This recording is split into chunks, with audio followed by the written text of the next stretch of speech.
Hello everyone, it's Corvette Dan. Welcome back to the channel. We are going to do an oil change on a C7 Stingray, in this particular example a Z51 car. The Grand Sports and the Z06 should be the same.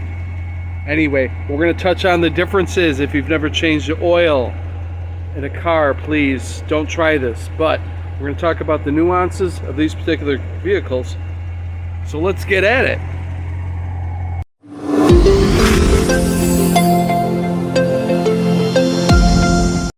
Hello everyone, it's Corvette Dan. Welcome back to the channel. What we're going to discuss today is changing an oil on a C7 Z51 car, complete with the dry sump system. This also applies to Grand Sport, and I believe even Z06, Z6, as I like to call it. If you're not sure if you have a dry sump, please look for two things. You don't see an oil filter cap right there, right? And the second thing, there's your dry sump system, folks. If you have never changed the oil in a car before, stop. Have someone else do this for you. There's a few unique things, however. If you've done oil changes and you're comfortable with doing an oil change, you shouldn't have any problems. There are a few tricks, actually just unique features that we will discuss, so stay tuned. First piece of business, make sure you apply the parking brake. You want to have a low profile jack and items that are called jacking pucks. If you cannot get your car to this point, again, stop right now and have someone else change your oil. As you can see, I have a jack. Not only that, but I have stands underneath, and I have it chocked with wheel chocks I homemade on both sides.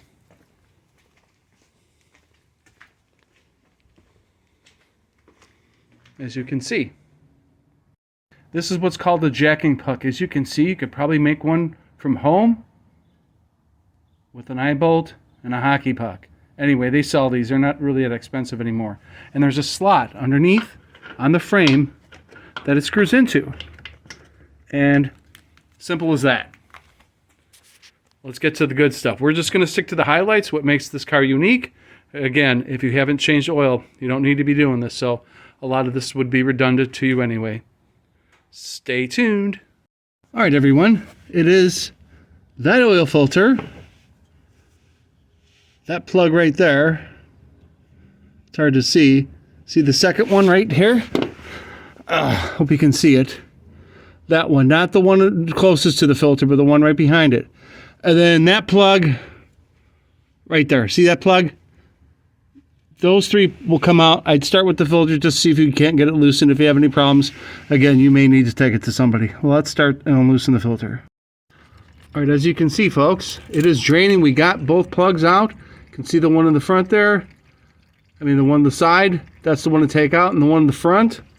And the filter is gone. Now, that filter is very tight.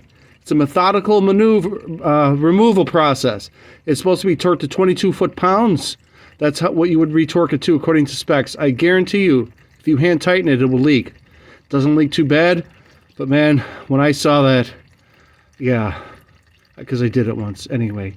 So again, you're going to take the filter off counterclockwise. It's clockwise to tighten, counterclockwise to loosen. Be very careful, because the first several twists of that filter, you're not going to tell if you're tightening it or loosening it, because it's going to feel that tight. Anyway.